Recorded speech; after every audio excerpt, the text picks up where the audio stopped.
This week, we're talking about a group who are quietly worried about losing their jobs to AI, and it is not who you think. It's not middle managers, it's not teachers or copywriters or customer service representatives. It is the people sitting at the very top. It is your CEOs. And this week, Taku released a report based on interviews with 500 global CEOs. And the survey results shared some things that were shocking, but also not so much. 70% of people said that they are deeply concerned about leading through AI transformation. 63% of people admit that their companies are adopting AI without a strategic plan, which is something that I think we hear echoed in many different ways. And more than half of them believed that their own lack of technical knowledge is a liability. And I think that is one of the differences with artificial intelligence is it's hard to come up with a strategy for something that you don't really feel confident knowing enough about. And so a lot of times it's very easy to think that AI resistance or people not wanting to adopt AI comes from the bottom. But I think right now we are seeing a lot of people, and we're going to show some other data reports in this episode that actually say that these days there is no such thing as a non-user. Pretty much everybody in some form or capacity is now using some type of artificial intelligence tool for work, some generative AI tool for work. And they are now really looking for guidance. They've been dabbling on their own. And now they're like, okay, wait a minute. What are the rules on this? Has anybody been thinking about? Now, there's definitely a different category of people who think AI will replace them. But this particular survey is actually talking about something much different. This is talking about the hesitation and the fear of what happens if you get the AI strategy wrong, or if you don't get one in place at all. Will you be replaced by a leader who is more familiar with AI and can come and take a company into this next phase? Now, for anybody who has worked with an executive team, you've probably seen this. Leadership is hard right now. People are balancing so many different priorities. And in this exponential change, not only is it hard to have all the answers, but it's also hard to even find time to even examine and look at what are the answers and what are the things that we should be considering in this moment. How do you navigate change? It's a question we think about often, and one that today's world expects us to be comfortable with. The challenge, however, is where do you begin? And how do you develop the mindset and skills to be successful? You're listening to Designing Schools, and I'm your host, Dr. Sabba Quidwai, educator, researcher, and storyteller. Join me each week for stories and strategies that bridge the gap between research and practice, as together we explore how might we design schools.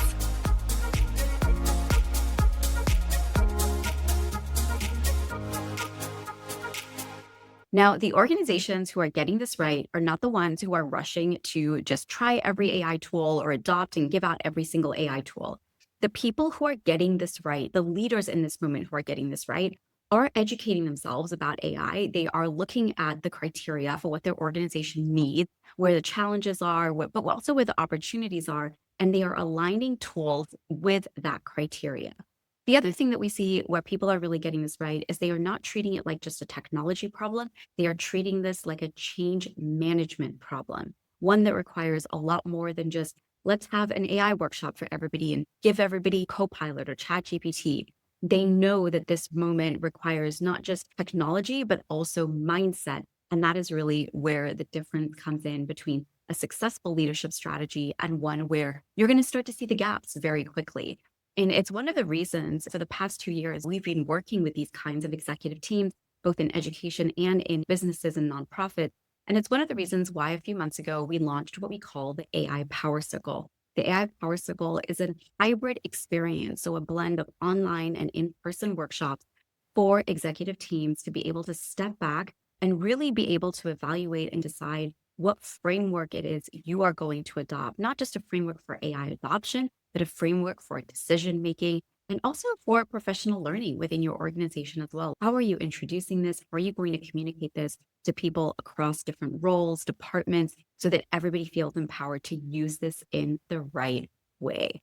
Stefan, if you're one of those leaders who's trying to figure this out in this moment, what does it really look like to go from just experimenting or just reading a newsletter every morning about AI to actually moving into this transformation phase?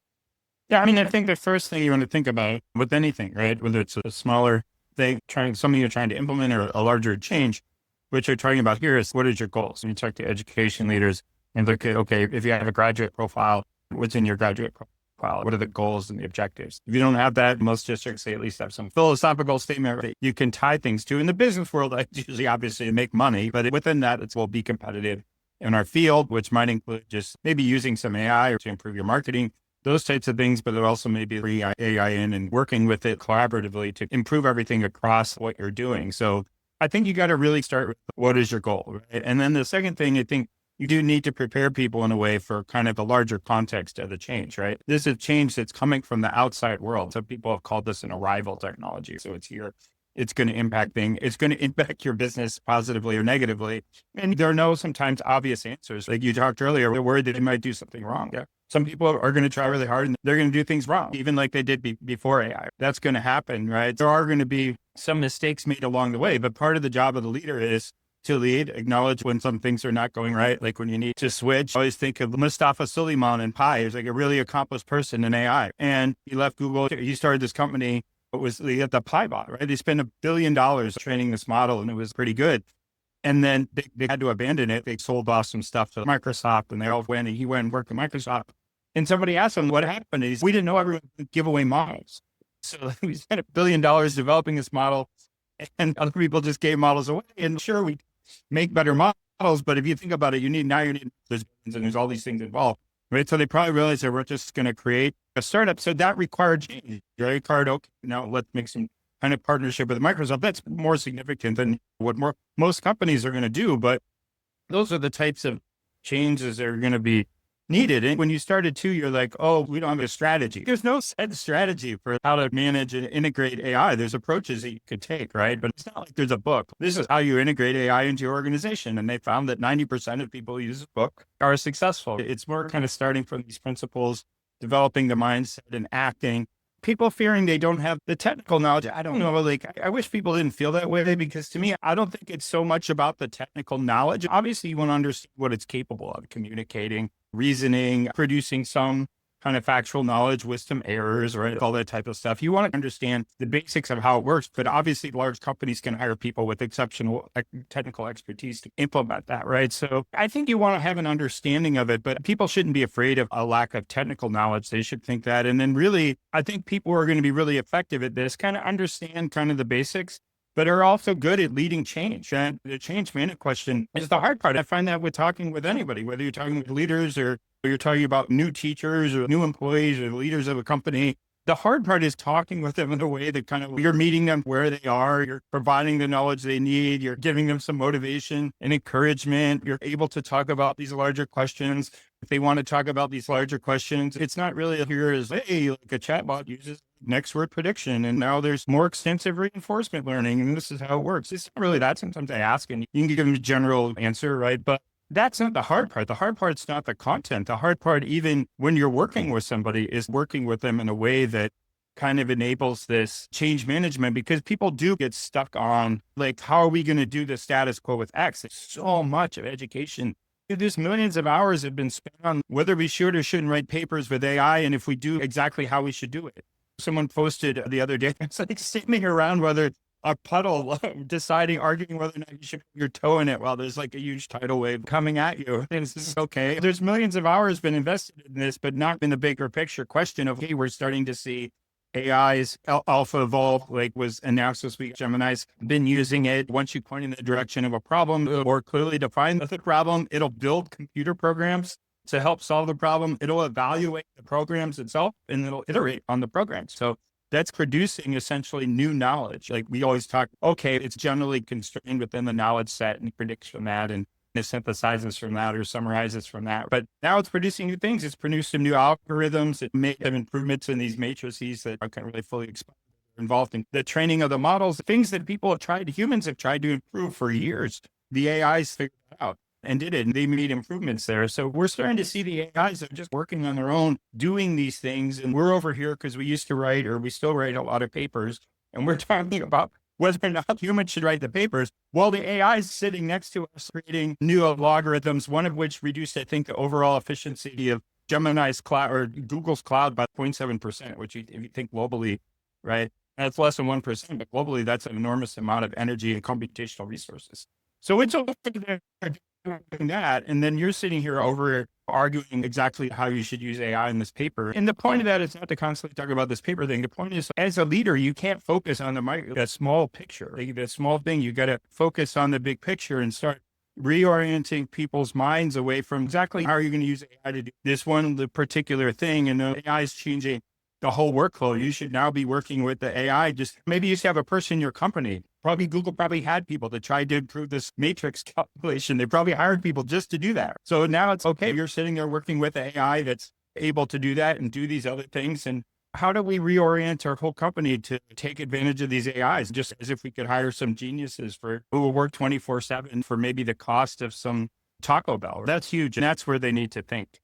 Okay, so Stefan mentioned something called alpha evolve. And, it's true. Things like you're saying, they are moving really quickly in this way.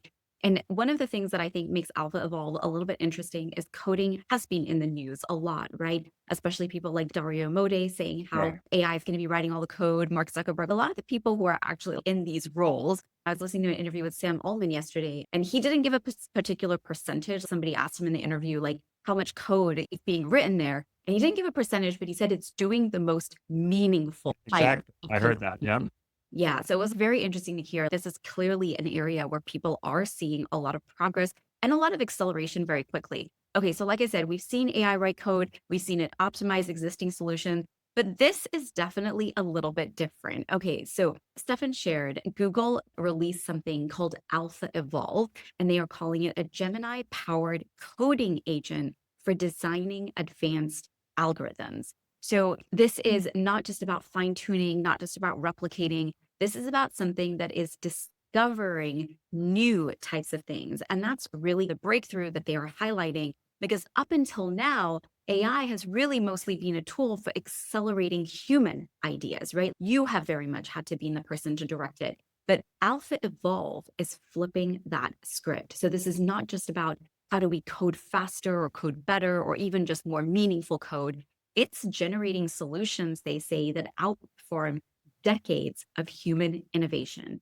And now, one example they give, now this is a little bit technical, so you can go back in and you can read this, but I think it's important just for context.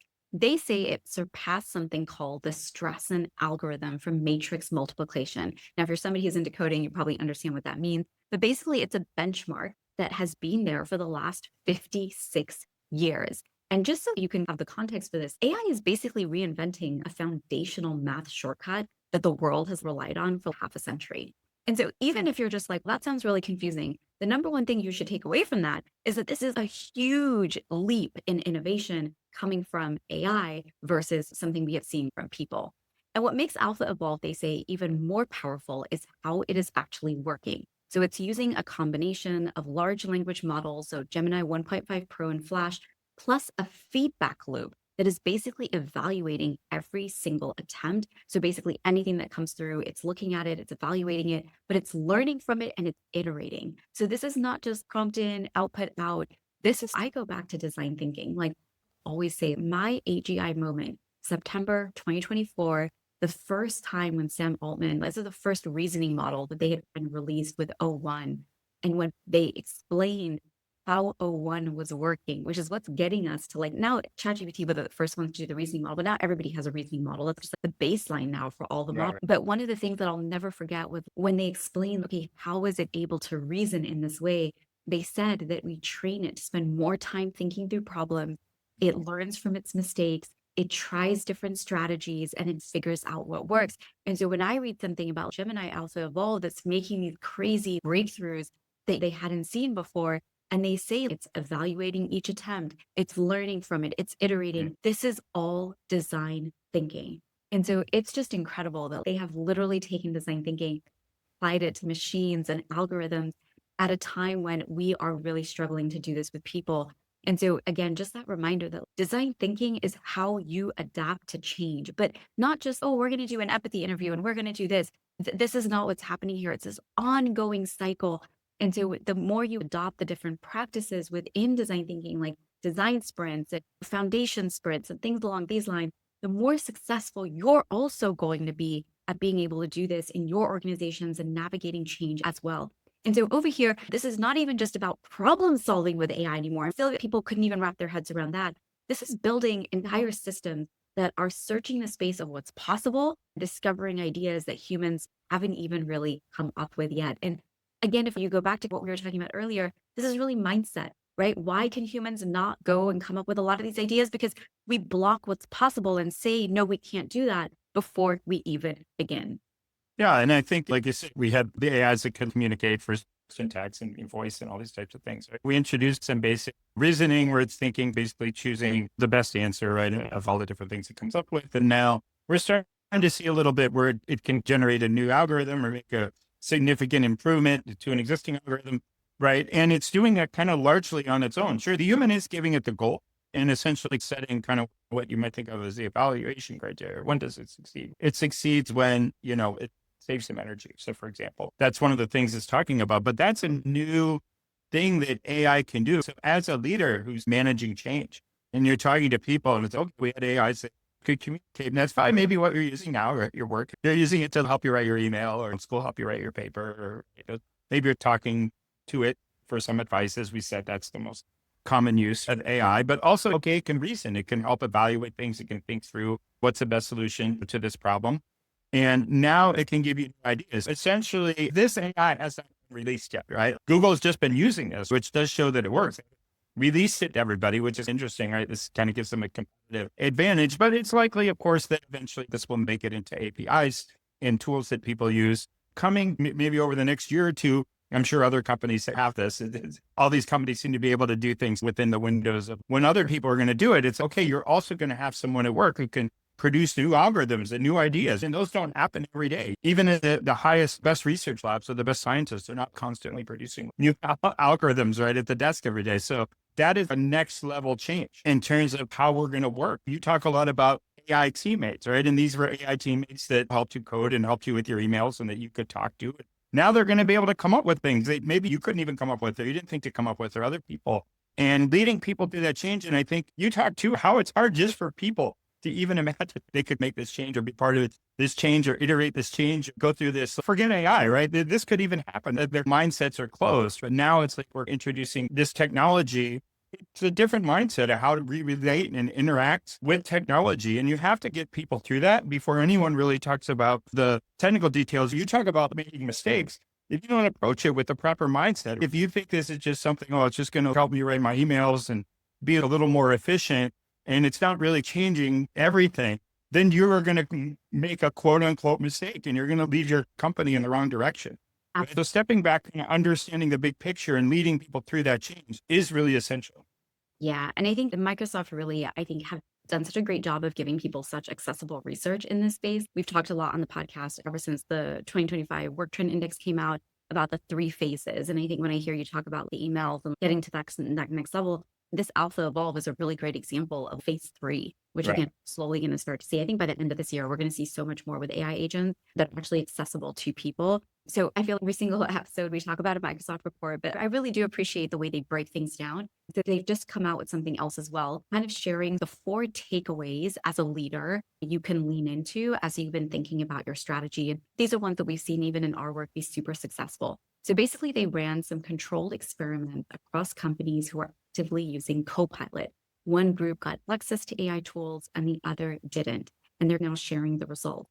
Basically, and you can switch out Copilot, honestly, with Gemini chat or anything. But the teams that were using Copilot, no surprise, we've talked as well before about the Ethan Mollick, the Harvard, the Wharton, and the Procter and Gamble on AI teammates. Also, we're seeing a lot of promising research studies now. But basically, the teams that were using Copilot, they didn't just work faster, they were performing better. And I think that's a really important differentiation to note.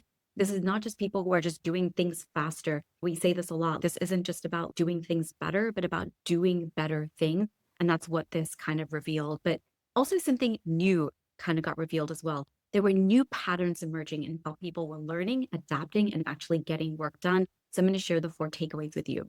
Number 1, they said there's no such thing as a non-AI user anymore. Nearly every single study with people in the control group, those even who weren't supposed to be using AI, were using it anyway. And Microsoft, I think it was ever since, I think maybe it was 2023 or 24, maybe they introduced this term. They called it BYOAI. bring Right. own AI. And if you as a team, and we're still seeing this in companies, people are like, oh, we're just not ready to give it out yet. But the problem is that even if you're not ready to give it out, doesn't mean your people aren't ready to use it. And so you're way safer giving somebody something than you are giving them nothing and letting them play with your data and their work materials inside a free tool. So every person in the control group was basically using it. The question isn't really whether you're going to use it or not. It's what are you going to do after you know that people are using their own AIs? And so adoption is happening from the bottom up. And as a leader, if you don't shape it intentionally, that's, I think, where you start to get unnecessary challenges that you maybe wouldn't have had to have dealt with that now maybe you will.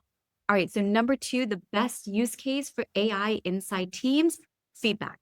One of the most underutilized AI applications wasn't task automation, it was performance reviews. So, Microsoft trained an AI grader on what good work looks like according to the company's own leaders. And a system was then used to give employees first pass feedback, benchmark the quality, and catch blind spots. So this is before maybe even you go for your maybe formal review. This is where you are getting some feedback. But it also helped them scale quality without bottlenecking teams to overloaded managers. And it kind of gave people a little glimpse into what is it like to, again, operationalize AI as a teammate who's there to give you feedback, there to give you suggestions, not just, oh, help me do this and you're done and don't tell me anything else. Number three, they said enablement beats access every time. So one of their studies, Microsoft gave participants better prompts and job specific tips. And those teams saw not just the biggest gain, because obviously they had tools, but they also had clearer guidance specific to their role. So again, I think it's also really important to note that AI doesn't replace leadership by any means. It doesn't replace even feedback on teams and whatnot. It just raises the bar. And if you're not connecting AI to your actual workflows, it's going to be really hard to see impact. So just giving everybody a tool and saying, go use this and figure it out and whatnot, that might have been a great strategy maybe 2 years ago when, yes, it was very new and we were trying to figure out where it even goes. But now we actually do have the tools, the resources, the reports, the data to tell us where we can be more strategic so that you can just accelerate in your strategy and in your AI integration planning. Because you can't start today where somebody else started 2 years ago. And lucky for you, you can learn from those mistakes and you could make the research now and go out and you can apply it. And so this is why, again, this is not just a technology integration. This is not just a technology plan that should get handed over to an IT department or the ed tech committee. This is an entire redesign of how we work. And the more guidance we can give people specific to their role, particularly about how to make decisions, is going to be really important. That's going to demand more than just a pilot or a training, but really a department coming together to be what is our new way of working? What is our new way of collaboration? Because if there's one thing we know about human work, it's that collaboration is broken. It's that teamwork is really broken. From the classroom all the way to the corporate world, teams working in collaboration is something that we definitely struggle with. And now you have this whole other species coming in that you're going to have to work alongside as well. The only thing I'd add is that it's funny. I was going to say exactly what you said at the end, because now it's not just teams of people; it's also AI. And I'd love to borrow, Mustafi Suleiman, like the species. And I've heard more and more people just saying, okay, it's an alternative form of intelligence, right? All these kind of things we could talk about some other time. But you're bringing this intelligence, however we want to conceptualize it, right, into the mix. And even to reinforce your second point, I've started using it a lot for like feedback, especially on writing, because it's really good, but not just, oh, you could say this better or whatever. If you give it a prompt working on this book chapter, and it's an academic book, the prompt everyone's been using who's writing a chapter is, as an academic reviewer of a book chapter that has this objective and blah, blah, blah. And it has the constraints of the length of the chapter, all these types of things, and you're looking for kind of inefficiencies, and you give it this long prompt and it gives you tons of feedback. And obviously that saves the editor an enormous amount of time, but B, it's a better product because they're not going to give you that much feedback, right? They don't have that much time. And then it's easier for you to hear it from an AI. And I don't think people even realize that as much. It's much easier to just get feedback on your work, than, especially if they're your boss, right? If they're your friend and they're like, maybe I do it this way. That's a lot different. But yeah, the feedback thing, and it's so easy. I had this debate book and I'm asking someone else, I'm like, hey, do you want to be a co-author? I want to work on it. And I just said, hey, I put it into Gemini and I asked it for all this is what we have to start with. So this kind of feedback, and of course we'll get it, there'll be more feedback that it can give. And maybe someday you won't, the camera will be watching you in your workspace and giving you feedback and you won't like it. But I think it's a great way to give feedback. And even to back to what we were talking about before, we're starting to conceptualize and understand all these different things I can do. Like originally, like this writing assistant. When we first talked to people, they'd be like, "Oh, yeah, I used it to help me with my emails," and then okay, it helped us think through things. Now it can produce things. We're using it for feedback and kind of thinking just in all these different categories. And then you also talked about, making things better. It's not just productivity. Even Moggs, like that original study did with people was like a 30% increase in productivity, which is huge, assuming that people actually use it. A lot of people, I talked to in my process and, I know how to use it. So I just actually work like 1 hour a day and I can do everything. That's not increasing company's productivity because you're still doing the same amount of work. You're just hiding under your desk for the rest of the time. Yeah, and I think we saw that. I think it was in that same Sam Altman interview that we were just talking about, where he said basically older people tend to use AI like Google. People in their 30s, he said, tend to use it for work advice and productivity and things like that. And then he said younger people, and I think we've now heard this echoed in so many different places, but younger people tend to use it for life advice and career advice. So we spent a lot of time talking about CEOs and the workplace, but let's kind of shift gears just a little bit and talk about what happens to people before they even come into the workplace, right? Which is basically the classroom. Before you go into the corporate world or after you graduate, that school is really where you are learning or should be hopefully learning a lot of these skills. And there was a really viral article. I don't know when this cheating concept, until people do not start reimagining assessment, which I honestly, again, I just go back to its mindset because this has nothing to do with tools. This has nothing to do with money. This has nothing to do with access. Honestly, with Canva alone, right? And Canva is not just a classroom tool. Canva is used by, I think it's 95 or 97% of Fortune 500 companies. There was a reason Canva last year launched Canva for Enterprise. It is one of the most robust tools that is used across companies that is free for education. And so when I think about redesign of assessment, it's just mindset. It's mindset. And we have to help people overcome this because I don't know how many more years we're going to be talking about this cheating conversation. So anyways, the article went completely viral. And I think it went viral because of how raw the stories were and because of how it just called the situation out in such a blunt way with kids just basically being, we're just going to be using this. So let's talk about this article a little bit. So it was called Everyone is Cheating Their Way Through College. And like I said, it really pulled back the curtain on how students are really using AI. And like I said, I think it went viral because they did not hold back with those stories. They basically said 80% of assignments were being written by ChatGPT. And I think when you read the article like that, it's really easy to judge or be this is a moral failing of kids in society. But I think, and again, this would be mindset. There's going to be people who are going to be like, oh, kids are just going to become dumb and they're not ethical and they're not this and they're cheaters. And then there's going to be a group of people who are just like, this is such a broken model who wouldn't do this if they were in school. And I think most of the people who would take the moral approach honestly would be lying to themselves if they're like, you were a college student today, not doing what these kids are doing. So a model like where most assignments can be done and hacked by AI, as one student wrote in there or shared in the article, where grades and behavior are still what we take more seriously than curiosity, skills, and strength, or where students are told to think critically, but you're not allowed to have any decision making in the process and you're only told to do things one way. It's like people have just spent so much time trying to AI proof learning. I look at things like the AI assessment scale, the traffic light rules, and all of these things. People are just bending over backwards to try to preserve the essay and this old broken model from AI detectors to all these other things that they have just completely lost sight of the larger, more interesting opportunity that's not only more interesting, but that also is going to keep you relevant. And you just can't stop thinking about how every single interview I listened to, so there was an interview I listened to, and we talk about this a lot as well, like Diary of a CEO. And so Steve Bartlett brought on 3 individuals. One was the founder of Replit. The other was Daniel Priestley, who I feel like he brings on all the time. He's so great on there. And the other was, oh my God, I can't remember his name, but he was a university professor who studies evolutionary biology. And basically these 3, any single interview you listen to, okay, it doesn't matter who it is, any conversation on AI, somehow, some way, it always comes back to what is happening in school. Why are schools not changing? And I just keep thinking, imagine if 2 years ago, and I'm getting ready to do this as an article because I think there are some times where you can say, looking back, it is not productive. It doesn't help us. We can't change the past, so don't look back.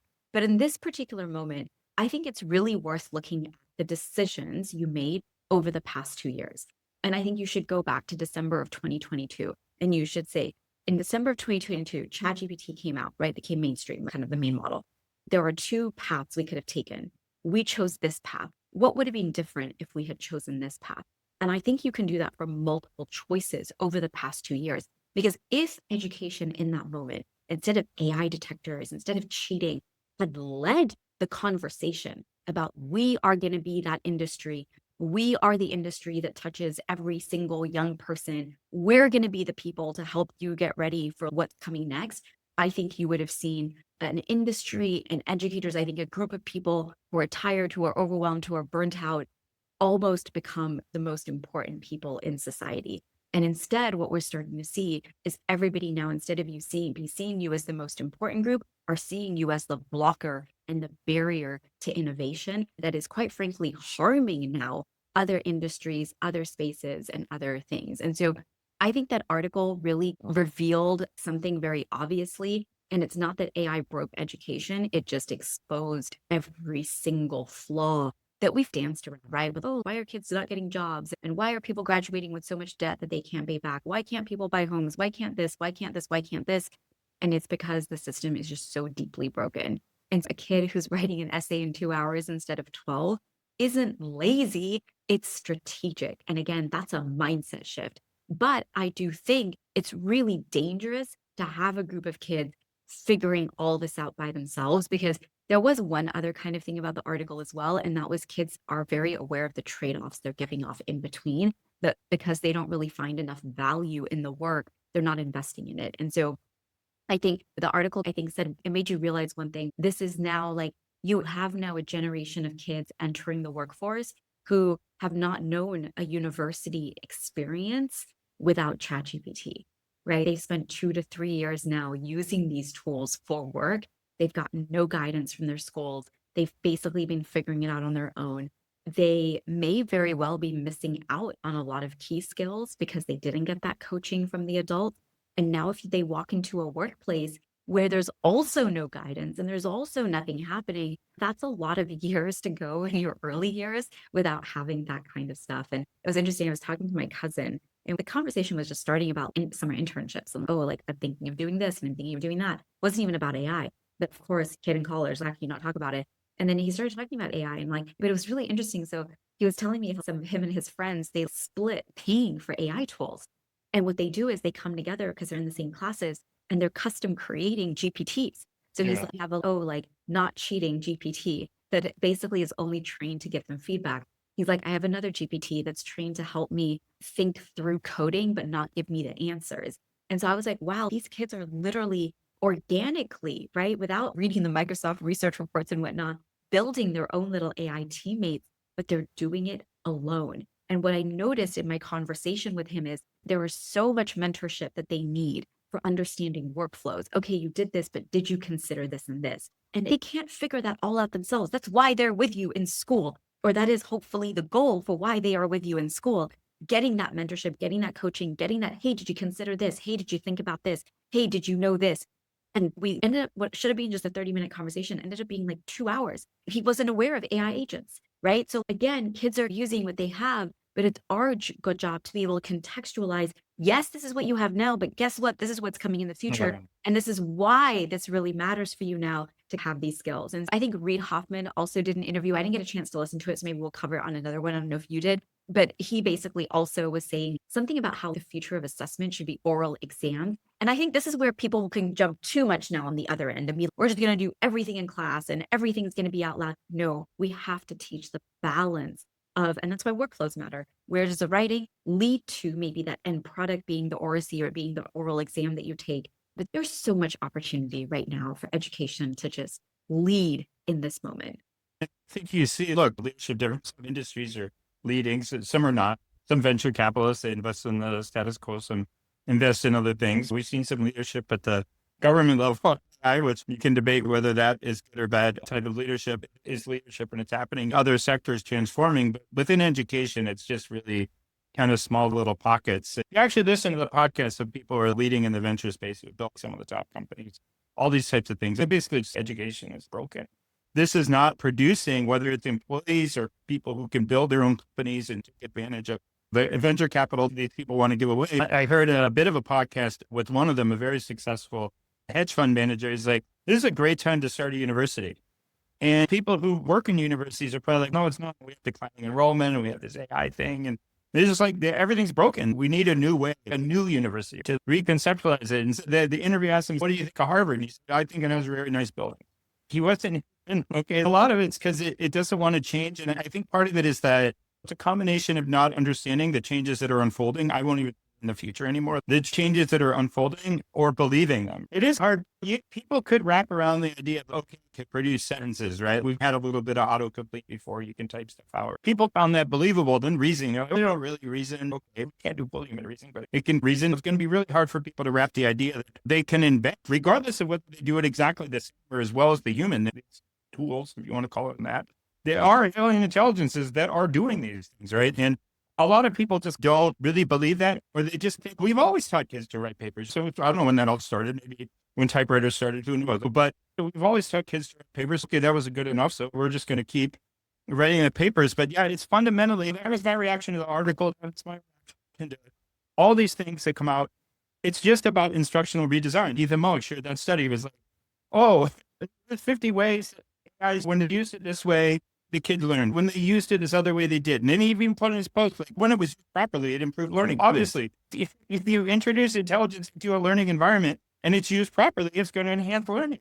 If you introduce it in a way that's used improperly, so you have your friend come in and take your test. So yeah, it is all about instructional redesign. That's what people say about the article. And it is funny too, if you think about it. And I think if everybody's cheating and no, okay, then just shut the place down. If your opinion is really that everyone's cheating, no one's learned anything for the last 2 years.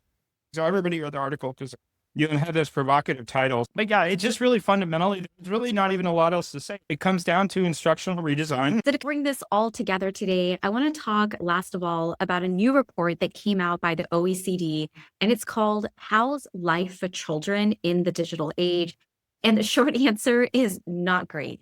Today's kids, and I don't think any of this will really come as a surprise to anyone, but I guess you just never know these days, like which report is it going to be? What data point is it going to be that's really going to help people realize, wow, we really need to start showing up for kids and we really need to start doing what's right by them as we think about the future that they're walking into, and really not even the future, like the world that they are living and growing up in today. So basically the report says a lot of things that we already know. Today's kids are growing up in a world that's just always on. It's always tracking. It's always asking for their attention. And now it's there to support and mentor and coach them along the way. Like we shared how in that Sam Altman interview, one of the number one things kids are going to these tools for is for life advice.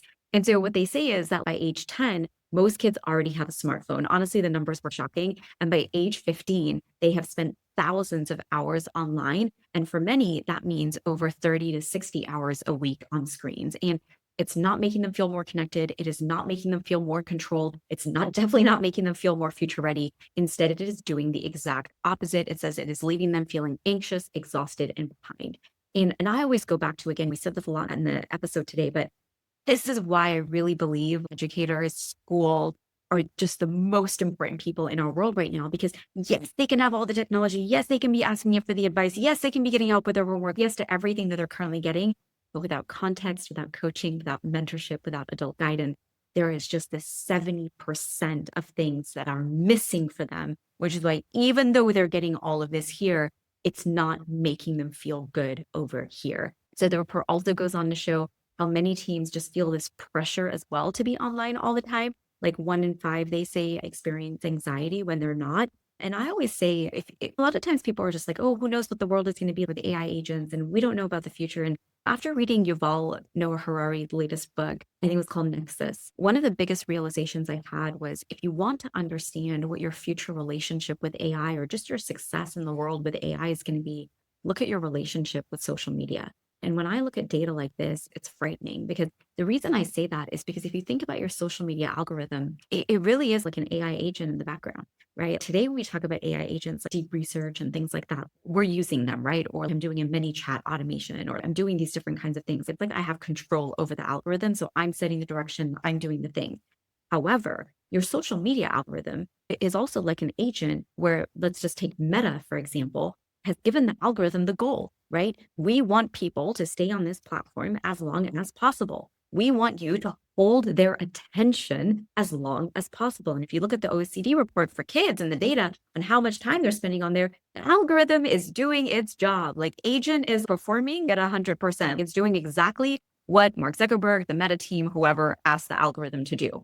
However, look how many people, and this is where I say you get the indicator. Look how many people say, I feel pressure to be online. How many of us, this is not just about kids, how many of us open our phone for 5 minutes to just check something? And before we know it, 30, 60 minutes has gone by. And we're just like, oh my God, I just came to check this one thing. And then I went down this rabbit hole. Or you go on, you're like, oh, I just came to buy this one thing. And now I left with us having spent all this money. Or like, oh my God, I didn't even think I was going to buy this item. But then I saw this ad for this. And then I did this. That is your AI agent in the background on behalf of Meta, having you do things even though you don't want. And that's agency. That is a machine that has high levels of agency, while humans don't have high levels of agency. Why? Because we don't get taught decision making. We don't get taught how to be aware and build those habits and mindsets that we need when we are on our devices. And so the report, I think, does a really good job of talking about this. And so at a time, I would say this is just so frightening to me, because at a time when we see agency rising in machines, AI systems are getting more capable, they're getting faster, they're getting more autonomous more and more every single day. We just don't see the same reports and the same data coming out about people. And we don't see it about adults, and we don't see it about kids.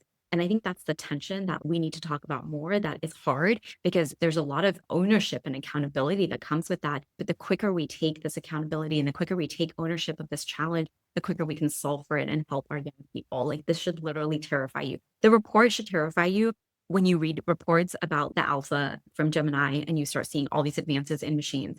This is like, yes, this is about education reform, but it's about something so much more than that as well. It's about just really reclaiming what it means to be a human being, what it means to feel confident, what it means to feel capable, what it means to feel you have a place in today's world, and that identity piece that's there. And so what I thought was really interesting about the OECD report, like, a ban was not their recommendation. It's not just, oh, control everything and whatnot. It's, hey, society needs to get it together and really protect and empower our young people who are growing up this way, and it's not looking good for them right now. And so this is the leadership that this movement is really calling for. And it's a really big part of the work that I'm really excited to do with our partners. And one of the reasons I mentioned the AI Power Circle earlier in the episode, and I'll share it with you again, that in the AI Power Circle, we join your leadership team. This is not booking a bunch of separate workshops and whatnot. This is, hey, this is when you guys are meeting once a week, every other week, whenever. We don't always join every meeting, but we join parts of meetings where it's appropriate. And we co-create this with you, but we join those meetings to help you plan and strategize for what is going to come, not just next, but what is already here and how you can get ready. And if you're interested, we will leave a link for you in the show notes. It really is a time to look at not just, hey, let's learn ChatGPT, or let's learn how to create a chatbot, or this or that. It's how are we getting together to think about the future and to think about our kids and the adults in our systems and in our organization who are struggling a lot. And with the emphasis right now, a lot of times is on kids, but you're going to start to see a lot of adults struggle. People who are going to start to wonder, why is my work changing on me? Why am I being replaced? Why is enrollment going down? Why are all these things happening? And it's because of the changes around us in the world. And we just have such an incredible moment right now to own the narrative, to create the narrative, and to really design something meaningful that we can be proud of and that we can be excited and motivated about when it comes to what's next. Because I have found time and time again, as much as people say they're burnt out, this and that, I always go back to, we're not overwhelmed and burnt out by what we have to do. We're burnt out by the inefficiencies that are built into what we have to do. And that's what AI helps us with. And the best part about this work, we don't have to do it alone. We just need to be able to say, yes, we are going to think about this. Yes, we're going to think about redesigning assessment. Yes, we're going to think about how we serve our kids better. Yes, we're going to think about how we do better by the adults in our organizations, build better, stronger teams, and come together to collaborate. AI, how are we going to do this, right? Help us. How are we going to strategize this? What are we going to do? And we're excited to partner with people in that work. So that was it for today. Definitely a little bit of a longer episode. Hope you enjoyed it. All the links to everything we talked about will be below in the show notes, and we will see you next week. Now, before you go, if you do have a moment, we would love to ask if you could leave a review for us for the podcast, wherever you listen to it, whatever platform you're listening on. It helps other people find the show. So if you don't mind taking a moment, we would really appreciate you leaving your feedback and your thoughts and hopefully a nice review over on the podcast review system. Okay, thanks so much, everyone. Bye. It's your turn to join the conversation by sharing what you enjoyed or what questions you have. In a world where time and attention are so valuable, thank you for choosing to listen and for being a part of our Designing Schools community. Leaving a review for the podcast helps others learn about the show, giving them the gift of knowledge and allowing this community to help create access and exposure to ideas and opportunities others may not even know exist.